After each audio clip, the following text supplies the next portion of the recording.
Terima kasih masih bersama kami di MNC News Now. Pemirsa, ada kabar baik untuk para ASN, anggota TNI Polri, pensiunan dan juga pejabat negara. Selain diperbolehkan mengambil cuti dan mudik lebaran, pemerintah akan memberikan THR dan gaji ke-13, ditambah tunjangan kinerja sebesar 50%. Hal lain yang perlu saya sampaikan pada 13 April 2022, saya telah menandatangani peraturan pemerintah tentang pemberian THR dan gaji ke-13 untuk seluruh ASN, TNI, Polri, ASN daerah, pensiunan, penerima pensiun dan pejabat negara, serta tambahan tunjangan kinerja 50% untuk ASN, TNI, dan Polri aktif yang memiliki tunjangan kinerja. Kebijakan ini merupakan wujud penghargaan atas kontribusi aparat pusat dan aparat daerah dalam menangani pandemi COVID, serta diharapkan menambah daya beli masyarakat dan membantu percepatan pemulihan ekonomi nasional. Tunjangan Hari Raya Pegawai Negeri Sipil atau PNS akan cair mulai mulai 10 hari sebelum Hari Raya Idul Fitri. Sementara gaji ke-13 akan diberikan pada Juni mendatang. Menteri Keuangan Sri Mulyani Indrawati mengatakan THR dan gaji ke-13 diberikan dengan besaran gaji, pensiun pokok, dan 50% tunjangan kinerja per bulan bagi yang mendapatkan tunjangan kerja. Untuk instansi pemerintah daerah, paling banyak diberikan 50% tambahan penghasilan dengan memperhatikan kemampuan kapasitas fiskal daerah dan sesuai peraturan perundang-undangan. Sementara itu, untuk pembayaran THR tahun ini, pemerintah menyiapkan anggaran mencapai 34,3 triliun rupiah. Anggaran yang berasal dari APBN, tadi yang ada di belanja KL maupun belanja kita, yaitu pelaksanaan pembayaran THR, terutama pada H-10, mulai pada H-10 dan prosesnya sudah mulai dilaksanakan. Nanti kita akan melakukan monitoring kecepatannya dan terutama untuk nanti bisa dilaksanakan sebelum Hari Raya. Namun apabila ada situasi khusus di mana satu kementerian lembaga tidak bisa melaksanakan sebelum Hari Raya, masih tetap bisa dilaksanakan pada sesudah Hari Raya. Dan untuk pemerintah daerah juga sama, tadi dari Pak Sekjen Kemendagri, seluruh proses di daerah melalui penetapan perkada bisa dilakukan sesegera mungkin sehingga juga bisa mulai dibayarkan H-10 dari Hari Raya. Untuk PP ini dan PMK kita sudah tanda tangani pada hari ini dan oleh karena itu mulai bisa dijalankan oleh kementerian dan lembaga prosesnya untuk pelaksanaan dari kebijakan gaji ke-13 dan THR. Untuk gaji ke-13 baru akan dibayarkan pada bulan Juli. Menteri Keuangan Sri Mulyani mengungkapkan pembayaran tunjangan Hari Raya PNS pusat dan daerah, TNI, Polri, dan pensiunan boleh dilakukan sesudah Hari Raya Idul Fitri jika ada masalah teknis. Sri Mulyani mengatakan jika ada masalah teknis dalam pembayaran THR, maka tetap dapat dibayarkan sesuai Idul Fitri. Pembayaran THR tetap harus dilakukan secara utuh sesuai hak masing-masing pegawai.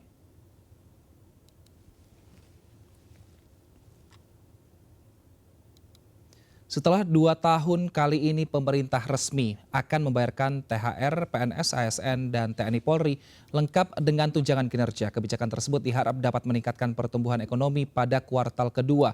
Namun tingginya daya beli disebut dapat menimbulkan kenaikan harga hingga menyebabkan inflasi. Telah bergabung bersama kami melalui sambungan Zoom Bima Yudhistira, Direktur Center of Economic and Law Studies. Selamat sore Mas Bima. Selamat sore. Baik Mas Bima, ini tepatkah kebijakan pemerintah untuk akhirnya memberikan THR kepada PNS meskipun saat ini ekonomi masih belum sepenuhnya pulih karena masih pandemi? Sebenarnya kalau dilihat memang ini salah satu langkah yang cukup baik ya untuk mendorong konsumsi rumah tangga, khususnya pada saat momentum kenaikan harga barang, PPN juga naik, dan juga momentum pada saat Ramadan.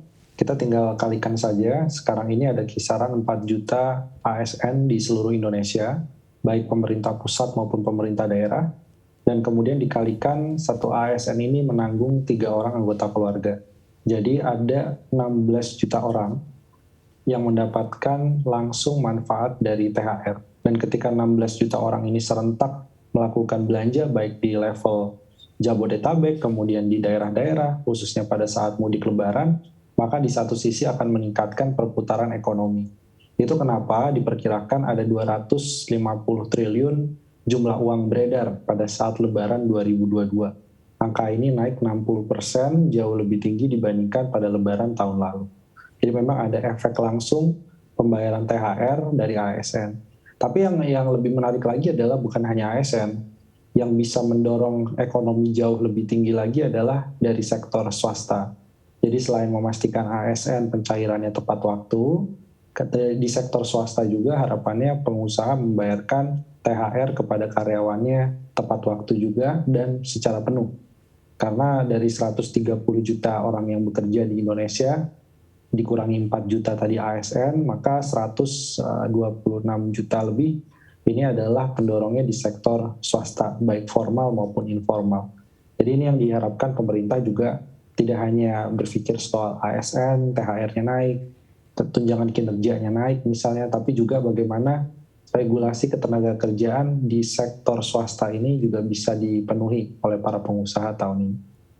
Baik, tapi untuk ekonomi Indonesia saat ini ada 34 triliun yang akan dikeluarkan untuk THR PNS, lalu saat ini juga pemerintah sudah mengeluarkan anggaran BLT, tidak hanya dalam bentuk uang tunai, namun juga tadi ada minyak goreng dan lain sebagainya. Ini sudah stabilkah berarti artinya ekonomi kita saat ini, Mas Bima? Untuk saat ini, kalau yang mendapatkan THR katakanlah adalah kelas menengah. Begitu juga para pekerja yang sebagian adalah upah minimum atau di atas upah minimum. Tantangan terbesarnya adalah teman-teman kita, para penduduk Indonesia yang masuk dalam kategori kelas menengah bawah. Mereka banyak bekerja di sektor informal yang bahkan tidak mendapatkan THR sama sekali. Atau bekerja di sektor UMKM yang mungkin jangankan untuk THR. Untuk dibayarkan gajinya secara penuh seperti sebelum pandemi, tidak semua bisa melakukan itu. Karena apa? Karena tantangan saat ini inflasi pangan dan energi yang paling kena adalah golongan kelas menengah bawah, pekerja-pekerja di sektor informal. Jadi kalau pemerintah bisa mengoptimalkan, tidak hanya BLT, ada BLT minyak goreng, ada program keluarga harapan yang ditambah juga, tapi juga bagaimana stabilitas harga barang-barang ini dijamin juga. Baik. Soal minyak goreng misalnya, kalau minyak goreng bisa lebih turun harganya, tentunya efeknya jauh lebih besar lagi ke dorongan konsumsi masyarakat. Baik, caranya pemerintah untuk memastikan agar pihak swasta maupun tadi pelaku UMKM ini juga bisa membayar full setidaknya gaji atau jika mungkin ada uang lebih bisa membayar THR untuk UMKM dan juga pegawai swasta. Ini seperti apa? Apakah perlu dikeluarkan lagi aturan yang lebih tegas dari pemerintah di mana presiden mungkin bisa langsung ngomong untuk ke pengusaha-pengusaha untuk memastikan THR karyawan swasta juga dibayarkan dengan layak, Mas Bima? Sebenarnya pemerintah kan punya posko-posko pengaduan ya. Ini harapannya posko pengaduannya bukan hanya di level kementerian pusat, tapi juga menyebar khususnya di daerah-daerah yang memang padat para pekerjanya di sektor-sektor industri, misalnya kawasan-kawasan industri.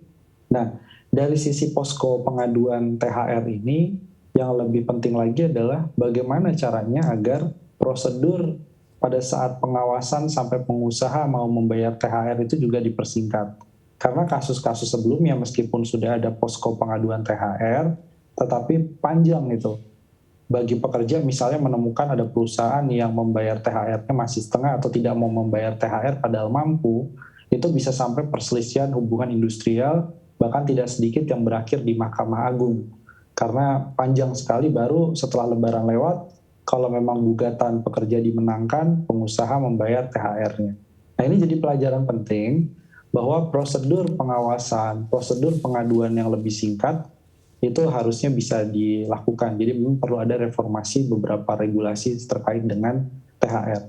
Meskipun sanksinya dibilang sudah sangat keras ya saya kira kalau bicara soal sanksi. Tapi sanksi pencabutan atau pemblokiran sementara izin beroperasi usaha yang tidak membayar THR ini harus disertai dengan tadi SDM pengawasan sampai di level pabrik-pabrik. Itu yang sekarang ini masih belum optimal.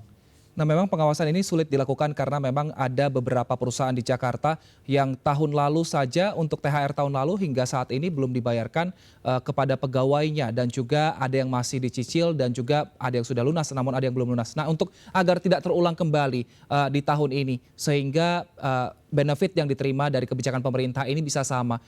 Perlukah mungkin langsung mungkin dalam hal ini TNI Polri turun untuk memastikan dan untuk mengecek semuanya administrasi agar perusahaan swasta mengikuti aturan dari pemerintah dan juga membayarkan THR secara full kepada masyarakat dan pegawainya, utamanya buruh ini Mas yang masuk dalam kategori menengah ke bawah. Sebenarnya keterlibatannya mungkin lebih pas keterlibatan dari pemerintah daerah ya, Dinas Tenaga Kerja, kemudian juga dari BPJS Ketenagakerjaan sebenarnya tinggal dicocokkan. Kalau perusahaan itu rutin membayar iuran BPJS Ketenagakerjaan, kondisi kesehatannya relatif baik, bahkan menerima insentif, misalnya pajak dari pemerintah pusat, dari pemerintah daerah, tetapi tidak patuh terhadap aturan pembayaran THR, nah ini mungkin harus ada treatment khusus. Selain itu juga harus ada cara-cara persuasif mengingatkan kepada pengusaha bahwa satu, kalau THR itu dibayar penuh, maka yang akan diuntungkan pada ujungnya adalah omset pengusaha itu sendiri karena siklus uangnya seperti itu. Baik. Jadi kalau THR dibayar penuh, orang akan belanja lebih banyak, omset misalnya di sektor makanan, minuman, dan retailnya juga naik. Yang diuntungkan ujungnya adalah pengusaha.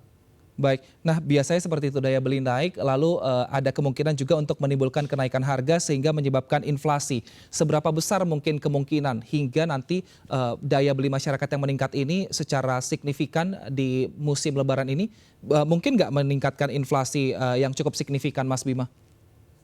Kita cermati bahwa inflasi yang terjadi saat ini lebih dipengaruhi oleh sisi pasokan dibandingkan dari sisi permintaan. Memang ada dorongan dari sisi permintaan, terutama juga mudik Lebaran, dilonggarkan artinya orang lebih banyak melakukan aktivitas perjalanan, belanjanya lebih banyak, itu bisa mendorong dari sisi permintaan. Tetapi yang dari sisi pasokan ini jauh lebih punya resiko terhadap inflasi yang diperkirakan 1,5 sampai 1,7% secara bulanan di bulan April. Jadi pasokan ini yang harus dijaga. Kalau inflasinya disebabkan karena permintaannya naik, solusinya bisa dengan misalnya menaikkan suku bunga atau pengetatan moneter. Tapi kalau permasalahannya ada pada sisi pasokan, distribusi, barang-barang impor misalnya naik, atau kemudian penegasan kebijakan saat stabilisasi harganya belum optimal, nah ini yang perlu dievaluasi, sehingga kita inginkan inflasi itu tidak menjadi musuh bagi ekonomi kalau pendorongnya adalah dari sisi permintaan masyarakat. Tapi akan menjadi problem kalau masalahnya berasal dari sisi pasokan dan rantai distribusi yang terganggu. Nah, kita inginkan pemerintah harus melakukan pengawasan dalam hal sisi pasokannya, sehingga arus distribusinya lancar dan stabilisasi harganya juga berjalan optimal. Jadi inflasinya sehat. Baik, nah dari sisi pasokan beberapa waktu lalu memang kita melihat bahwa ternyata banyak gudang-gudang dan juga pengusaha yang meskipun kategorinya belum menimbun, namun untuk kasus minyak goreng saja ini belum mendistribusikan kepada para pedagang karena harganya yang tidak seimbang, harga yang dijual dengan harga yang saat pembelian. Namun di saat ini pemerintah belum bisa menerapkan sanksi kepada para pemilik gudang ini karena tidak 3 kali lipat dari pasokan yang biasa mereka terima. Lantas bagaimana agar tidak, meskipun belum masuk kategori menimbun, tapi agar barang ini bisa didistribusikan nanti oleh para pengusaha dan juga pemilik gudang, Mas Bima? Perlukah nanti akan ada sidak-sidak juga dari pihak kepolisian dan juga TNI untuk memastikan agar barang semuanya didistribusikan dengan baik ke sejumlah pasar? Kalau untuk kasus minyak goreng itu kan memang sudah terbukti ya, bahwa saat harga eceran tertinggi dicabut, pasokan itu langsung berlimpah. Artinya memang ada semacam keengganan dari produsen untuk menjual di bawah harga eceran tertinggi karena disparitas harganya terlalu jauh. Nah sekarang kalau masalahnya kita geser dari minyak goreng kemasan kepada minyak goreng curah. Nah sementara yang minyak goreng curah ini kan ada 80-an pengusaha minyak goreng yang masuk dalam database di pemerintah pusat, di Kementerian Perindustrian.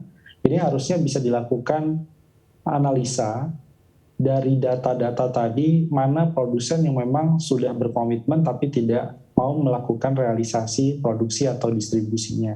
Nah ini masalahnya di mana? Kalau memang ada kesengajaan tidak mematuhi itu, sanksinya kan cukup berat.